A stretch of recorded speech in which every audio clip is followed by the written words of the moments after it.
আসসালামু আলাইকুম। আশা করি তোমরা সকলেই ভালো আছো। আমি আল্লাহর অশেষ মধ্যে ভালো আছি। আজকে নিয়ে এসেছি খুবই একটি গুরুত্বপূর্ণ সাজেশন। তোমরা যারা অনার্স সেকেন্ড ইয়ারে রয়েছো এবং পরীক্ষার্থী, মূলত আজকে সাজেশনটি মূলত তাদের জন্য। এবং তোমরা যারা মার্কেটিং ডিপার্টমেন্টে রয়েছো, আজকে সাজেশন তাদের জন্য। এবং তোমরা জানো, তোমরা যারা পুরনো আছো তোমরা জানো আমার সাজেশনগুলো কতটা এফেক্টিভ হয় এবং 100% শিওর কমন পড়ে। সেই জন্য তোমরা তো জানোই।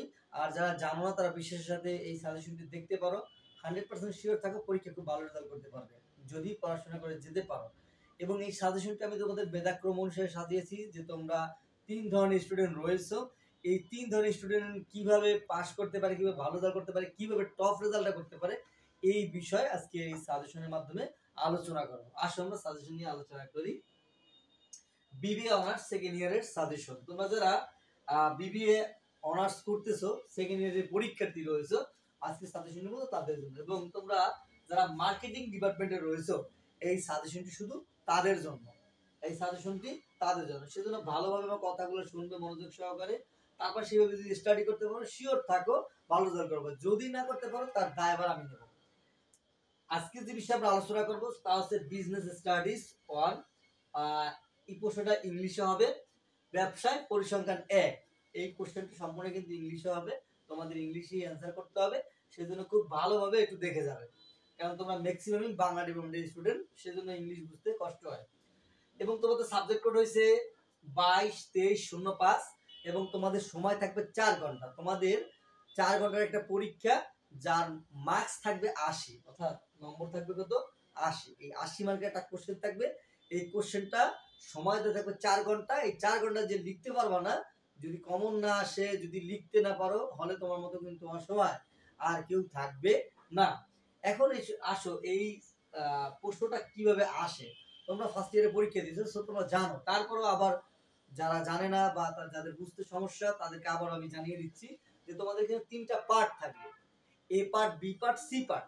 এই যে এ পার্ট, এই এ পার্টের জন্য তোমার 12টি কোশ্চেন দেওয়া থাকবে, যা লিখতে হবে তোমার 10টি। তার প্রত্যেকটা কোশ্চেন মার্কস হইছে 1 করে, মোট 10টার জন্য 10টি প্রশ্নের জন্য 10 মার্কস। আর পার্ট বি, এইতে তোমার থাকবে হলো 8টি কোশ্চেন, লিখতে হবে 5টি, যার নম্বর হইছে 20। পার্ট সি, যার 8টি কোশ্চেন থাকবে, লিখতে হবে তোমার 5টি, যার নম্বর হইছে 50। এখন স্টুডেন্ট কোন জায়গায় ভুল করে প্রিপারেশন নিতে, সেই বিষয়টা আগে তোমাদের বুঝতে হবে, তারপর সাজেশনে যাব আমরা। যে তোমরা ম্যাক্সিমাম স্টুডেন্ট, বেশিরভাগই ছাত্রছাত্রীরা পার্ট এ এবং বি নিয়ে সবচেয়ে বেশি মাথা কামাও, সবচেয়ে বেশি চিন্তা করো এবং সবচেয়ে বেশি স্টাডি করার চেষ্টা করো। কিন্তু দিন শেষে তোমার এখানে মাত্র 30 মার্কস, এটাতে পাস হয় না কিন্তু, মানে পাস হইতেই কষ্ট হয়। সেজন্য তোমাদের অবশ্যই তোমার টেকনিক্যালি পড়াশোনা করো। পার্ট সির জন্য সবসময় প্রিপারেশন নেওয়া, তাহলে কিন্তু অবশ্যই ভালো রেজাল্ট করতে পারবা। এখন আসো তোমাদেরকে আমি সাজেশনটি বুঝিয়ে দিচ্ছি কিভাবে তোমরা পড়াশোনা করবা। দেখো, আমি এখানে মোট 7টি অধ্যায় লিখেছি।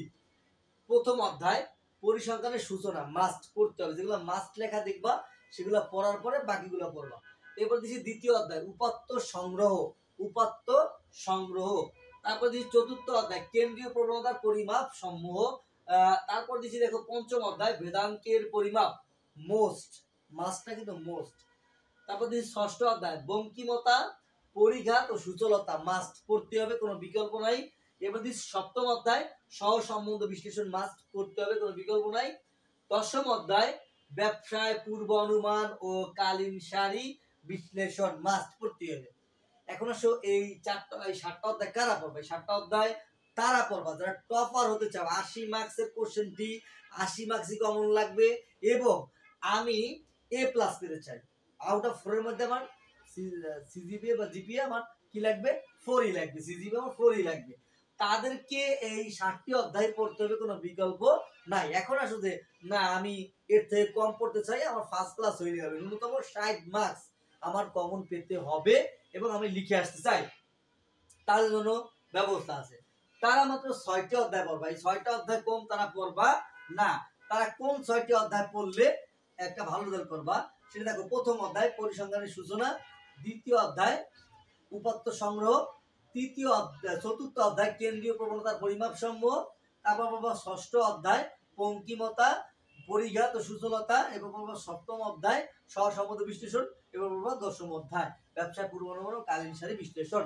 এই 6টি অধ্যায় ভালোভাবে যদি পড়ে যেতে পারো তাহলে ন্যূনতম তুমি 60 থেকে কমপক্ষে 70 মার্কস কমন পাবা, এতটুকু গ্যারান্টি আমি দিতে পারি। এখন আসলে না আমি এতগুলা পড়তে পারবো না, আমার পাস করা দরকার খুব, আমি পড়াশোনা মোটেও করি নাই এতদিন যাবত, আমি অল্প পড়াশোনা করে একদম অল্প পড়াশোনা করে আমি পাস করতে চাই, তার জন্য আমি ব্যবস্থা রেখেছি। তারা মাত্র 3টি অধ্যায় পড়বে, এই 3টি অধ্যায় যদি তোমরা ভালোভাবে পড়তে পারো শিওর থাকো তোমাদের পাস তো উঠবেই, তারপরে মোটামুটি একটা রেজাল্ট হবে। তাহলে তোমরা কোন 3টি অধ্যায় পড়তে পারো? ষষ্ঠ অধ্যায় পড়বা, ষষ্ঠ অধ্যায় বঙ্কিমতা ও পরিজ্ঞাত সূচলতা, সপ্তম অধ্যায় সহসম্বন্ধ বিশ্লেষণ, আর পড়বা যে দশম অধ্যায় ব্যবসায় পূর্বানুমান ও কালীন সারি বিশ্লেষণ। এই 3টি অধ্যায় পড়লে পাস নিশ্চিত। ষষ্ঠ অধ্যায় বঙ্কিমতা পরিজ্ঞাত সূচলতা, সপ্তম অধ্যায় সহসম্বন্ধ বিশ্লেষণ এবং দশম অধ্যায় ব্যবসায় পূর্বানুমান ও কালীন সারি বিশ্লেষণ মাস্ট। এই 3টি অধ্যায় পড়লে পাস করতে পারবা। এখন আমি যে আলোচনা করলাম তা আশা করি তোমাদেরকে বুঝাইতে পারছি। তারপর যদি তোমাদের বোঝায় সমস্যা থাকে, কোনো কিছু জানার ইচ্ছা থাকে, তাহলে আমার একটা ফেসবুক পেজ আছে, সেই পেজে গিয়ে তোমরা নক করতে পারো। অবশ্যই লাইক কমেন্ট শেয়ার করবে বেশি বেশি, আর ফলো দিয়ে রাখবা ইমদাদুস কোচিং, EMDADEULS ইমদাদুস কোচিং, বলতো COACHING কোচিং। এই পেজটা দিয়ে অবশ্যই অবশ্যই লাইক কমেন্ট এবং শেয়ারের মাধ্যমে তোমার বন্ধুর কাছে পৌঁছাই দাও, যাতে সেও প্রিপারেশন নিয়ে যেতে পারে, তুমি হলে উপকৃত হতে পারো। আশা করি ছাত্রছাত্রী বুঝাইতে পারছি। খোদা হাফেজ, ভালো থাকো।